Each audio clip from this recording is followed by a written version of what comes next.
Yoshlarda testosteron tushmagan holatda bu holat ko'payib boradi. Choyxonada o'tirganda o'zini og'aynisiga qanaqadir dori ta'sir qiladigan bo'lsa, shuni ichib ko'rishadi. Jinsiy zaiflik bu eng katta muammolardan biri hisoblanadi. Ayniqsa bu kasallikning yosharganligi. Oldin yosh kattalarda ko'proq uchrardi. Testosteronni tushib borishi hisobiga bu narsa amalga oshadi. Lekin yoshlarda testosteron tushmagan holatda bu holat ko'payib boradi. Eng achinarlisi, yosh kelin-kuyovlarda jinsiy zaiflik bo'lganligi hisobiga ancha oilalar ajrashib ketyapti. Erkaklarimiz to'g'ri borib aptekadan qanaqadir dorilar olib yoki choyxonada o'tirganda o'zini og'aynisiga qanaqadir dori ta'sir qiladigan bo'lsa, shuni ichib ko'rishadi. Lekin u bilan sani organizming boshqaligi haqida umuman o'ylab ko'rilmaydi.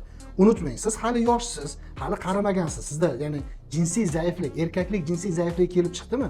Avvalambor sababini aniqlash kerak bo'ladi. Siz ozgina xarajatlardan qochib, to'g'ri aptekerdan borib, nimadir dorini olib yoki choyxonadagi o'rtog'ingizdan qanaqadir dorini olib ichish bu hayotingiz uchun ancha xavfli hisoblanadi. Agar u sizga nojo'ya ta'sir qiladigan bo'lsa, insult, infarkt va o'limgacha olib kelishi mumkin. Shuning uchun hurmatli erkaklar, bundan qochmasdan urolog, androlog bizning klinikamizga murojaat qilib, sababini aniqlab, instrumental laboratoriya tekshiruvlardan o'tib, to'g'ri tashxis qo'yib davolansangiz, siz bundan bir umr qutulasiz.